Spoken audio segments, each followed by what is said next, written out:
Hello, everybody. How are you doing? It's a lovely evening. So, I'm doing some research here on trade deficits and major countries holding trade deficits for tangible goods. The U.S. has $900 billion in a deficit, and since that's been growing, they decided to put a 25% tariff on Canadian steel and aluminum. It was one of the first tariffs imposed on any nation globally, and they knew it would affect us. This comes after we give other energy sourcing that's increased in the past 2 years of about 30%, our oil and gas, at discounted rates to our partners in the South. This is what happens. The Liberals wrote a promise in March last year that those tariffs would be resolved and that remediation would happen. To date, it hasn't happened. We make some of the best aluminum and steel in all the world in Canada.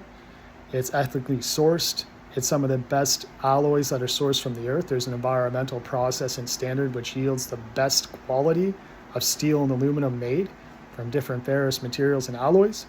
And the processing is very important. This doesn't happen in China. This doesn't happen in India. And some European countries can get close to the same quality that we make here in Canada, but not even still. Canadian aluminum and steel is actually stamped with an emblem to mark its significance and its value. I would encourage our industry to make surplus. We have 12, 15 major conglomerates of manufacturers here. Run surpluses, don't decrease capacity or production.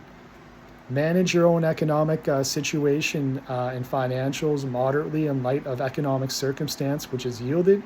You rely on us, government, to keep markets open and conducive and keep product flowing within partners and trade. But when times are tough and varying economic circumstance, whether it be inflation or other economic factors which would inhibit your operations, we rely on you to be strong as well. And that means continuing to fabricate, continuing to produce, managing these sources, and government will do its best to take care of relations and efforts and trade disparities that may arise. Canada is ranked 8th in trade deficits of goods produced in the world. And this tariff was imposed on us by a nation with a higher trade deficit. And that definitely pulls down Canada's deficit from being 8th in the world to probably escalating us up in the list. And oddly enough, one of the other nations with the largest trade deficit globally is China, who we're doing more trade with now. And it depends on what items and whether it's services or tangible goods.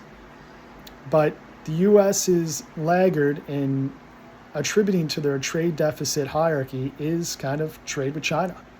Pending relations, financing, services, you name it.